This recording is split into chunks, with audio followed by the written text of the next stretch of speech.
is up, Nerf Nation? I'm Naptown Nerf, and this is an unboxing and review of the Nerf Rival Helios. Alright, you guys, so this is the new Rival Helios. And I want to give a big shout out right off the bat to a fan who let me know that this was on sale on Amazon. And I really appreciate that. I went ahead and grabbed two of them actually because I have plans on modding one of them. And I wanted to keep another one just in the normal form. So I'll maybe explain more about what I plan to do with this later on. But nevertheless, let's get on with the unboxing. So pretty standard Rival box here. You got your one little ball here that you can kind of feel. The box size actually kind of surprised me. It's actually smaller. It's very similar to the size box you'd get if you got an Apollo. So we'll see how big the blaster actually is, but that's very interesting. And speaking of the Apollo, this is very much like the Apollo, but like should be much more ergonomic with the side prime, bolt action side prime here, and it actually has a stock on it, which is exactly what the Apollo needed. So it's like a reshelled Apollo, but an upgrade, hopefully. So it also is advertising 100 FPS, like most of the Rival line does. Flip around to the back. Pretty standard stuff on the back. I did notice that this guy is dual wielding a Helios and the new Chronos, which will be coming out in the Phantom Core line. Speaking of the Phantom Core line, I guess it's no longer a Target exclusive, so that's good news. So hopefully we'll see lots of retailers selling these, and the prices will be a little more fair than the initial two blasters were. That being said, I haven't seen any Rival blasters in blue and red that are coming out. All the new leaks have all been Phantom Core, so I'm not sure if they're going to continue on with the blue and red or not, but it'll be interesting to see. So with that, let's go ahead and open this thing.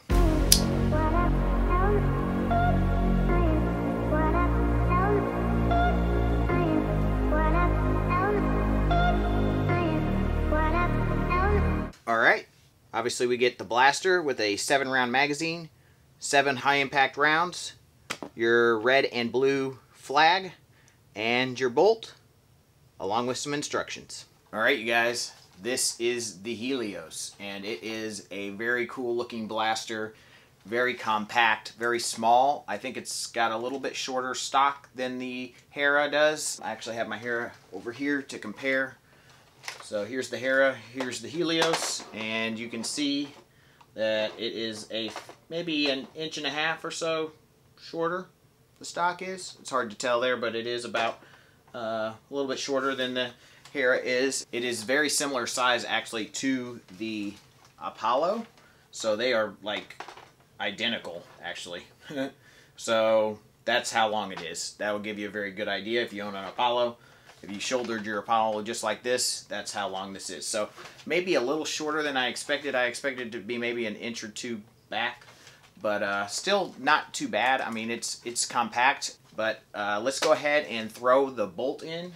So you'll take this, and it actually will go in on either side. So if you prefer priming with your left hand, if you're right-handed, if you're left-handed, you prefer priming with your right hand. If you're right-handed and you wanted to come off the grip and prime like that, you could do that. So you can choose whatever you want. So we'll go ahead and put it on actually the left side here for me until you hear a click. If I put it in the right way. Oh, I didn't really hear a click, but I'm guessing that is right. Oh, and it works. So I didn't really hear a click, but seems to be in there nice. So when you're here, this seems to be really tight to me. A little tighter than I would like, to be honest, but it is what it is, and it's a lot better. That air restrictor is non-existent, so I'm sorry about the dry firing. It is very loud. I went ahead and loaded up my 7-round magazine with the Rival rounds, so we'll go ahead and throw that in there, and there we go. So that is the blaster. Pretty cool. It does have your Rival style rail on top, so you could put your red dot sight up there if you'd like. You can also usually fit Nerf attachments onto this thing by clamping them over, so that's pretty cool. It has a small little foregrip here, which is neat. On this side, it does have a jam door, very, very tiny jam door right here. So that's pretty cool. And then on both sides, you do have your trigger lock, so you will not be able to pull the trigger when that's down. When it's up, you will be able to pull the trigger. So that's really cool. No sort of iron sights on top. There is a small cheek rest right here, which is pretty cool. I do like that, very similar to the Hera. The grip is very beefy, awesome Rival grip as always. And it has a little button back here. When you push that, that's how you release your magazine. So that's really cool. You do have a very small sling mount, I guess, up here, which is probably not very useful. It's very, very tiny, but there's a big one back here. And so you could definitely sling it from there, which definitely is the most practical. Or you can put your, I guess, you can put your Rival flags, either blue team or red team, which it comes with each. And then you could put this on the back here to denote which team you play for. So we'll go ahead and do that. So there we go. So I'm Team Red now. So it is, I'm not sure how visible that will be to somebody on a playing field, but it's kind of cool, and you know, I think that's neat. At least on this blaster, they give you a spot to sling it, unlike the Apollo, where there was no place to put that on the Phantom Core Apollo. So that's nice that they actually give you a place to sling the blaster and put your flag. So pretty cool. So when you prime your blaster, it does have a priming indicator on the back here, on both sides actually, which is really cool. I'm not sure how visible that will be to you when you're playing, but you usually know when your blaster's primed when you're playing. You probably would like to know when it's sitting down and when it's not in use. If it's primed, you know, then you'll be like, oh, I need to deprime my blaster, because it's not good to leave it primed. So you definitely don't want to do that. And then last but not least, there is a depriming button in case things get locked up and you can't get it unjammed. This will allow you to prime the bolt back and then clear your jam. So pretty cool. Let's go ahead and fire this thing. That's got pop, guys.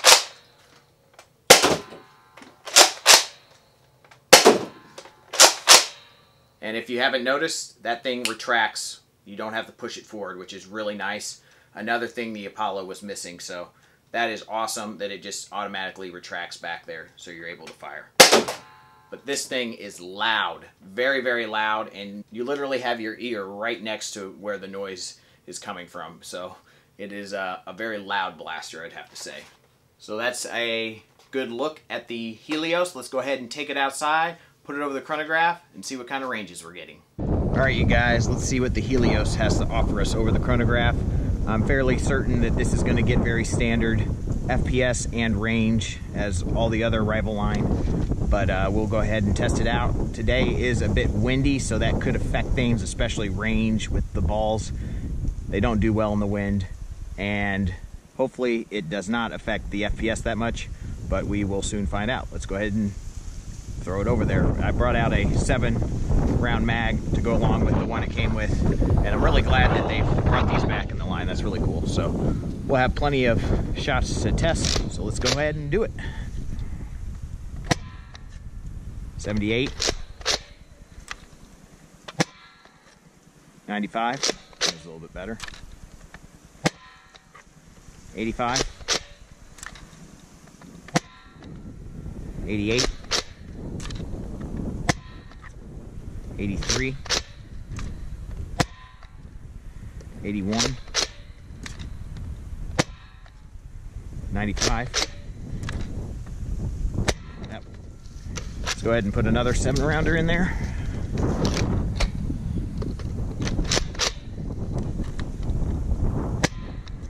'94, 93, 97, 92, two-plate 92, 89, 75. So I do think the wind was affecting it a little bit. I'm pretty certain that this is right on par with that, between 90 and 100 FPS. Ranges were kind of all over the place depending on how the wind affected it. The shortest ones were right here just past 40 feet, like at 42 here. just short of 42 and 42 feet. And then we have a few here at 46, 47, 49, a couple there, one up here at 52. Not quite as accurate as normal, but I'm assuming that's the wind. A couple more here around that 52 range. And then about 4 right up here around 59 to 60 feet. All right, you guys, as the sun comes out, as Helios is the god of the sun, this is getting very standard rival performance between 90 and 100 FPS, and the ranges were right on par with most rival blasters, maybe a little less, but I'm gonna say that that's the headwind that we were shooting into a bit. So pretty darn good performance. I'm pretty happy with this thing. Let's go back inside and I'll give you my final thoughts. So I know a lot of you out there want a sniper rifle out of the Rival line, and I think this is probably about as close as we're gonna get. The Rival line is really more based upon performance than a tactical look, I guess. And I think that this could easily be modified, or someone could create a 3D printed part to replace this to give it a longer barrel to look more like a sniper rifle. But I think this is about the closest we're going to get, being a bolt action magazine fed blaster. So I think this is pretty cool. I think it's definitely doable. I plan on trying to mod one of these to make it look more like a sniper rifle, but it's definitely not going to be the most practical way to run this blaster. This current form is probably the most practical way to run the blaster, barring maybe a upgrade in spring if that's possible. So yeah, I think it's a really cool blaster. I really like the way it looks. It's very compact, which some people are going to like, some people are going to dislike. I may like to see it have a bit of a longer stock, and then the blaster is very loud. And that's probably my only really 2 complaints. Just the stock could be a little further back, and it could be a little less noisy. But other than that, I think it's a really cool blaster. It's getting top tier performance. I'm very impressed by the Rival line. I really haven't completely disliked any of the blasters. There's definitely ones that are better than others, but I've bought every single Rival blaster that has come out so far, and I probably will continue to do so because it is just a really cool line. I'm glad it's doing so well, and I hope it continues to do well. And I really do think it will, because I think it allows Nerf to get into an older age group. Not that it was stopping some of us, obviously, from playing, but they are definitely the best blasters out there when it comes to unmodified right out of the box. I probably prefer the flywheel blasters in the Rival line a bit more to the Springers, as they allow themselves a little bit more to modification. But this one's really cool. I'm excited to run it out on the field at some point, and I can't wait to get my hands on the Chronos Phantom Core pistols and do some sweet mods to those. So hopefully you guys enjoyed this review. Hopefully you look forward to some modification videos with this and other Rival blasters coming up soon. Hint, hint. So thank you guys so much for watching. I hope you enjoyed this review. Let me know what you think of the Nerf towel behind me. Do you like it? Do you dislike it? Is it too distracting? Let me know in the comments below. Let me know what you thought of the Helios in the comments below. Smash that like button. Please subscribe. And as always, peace out.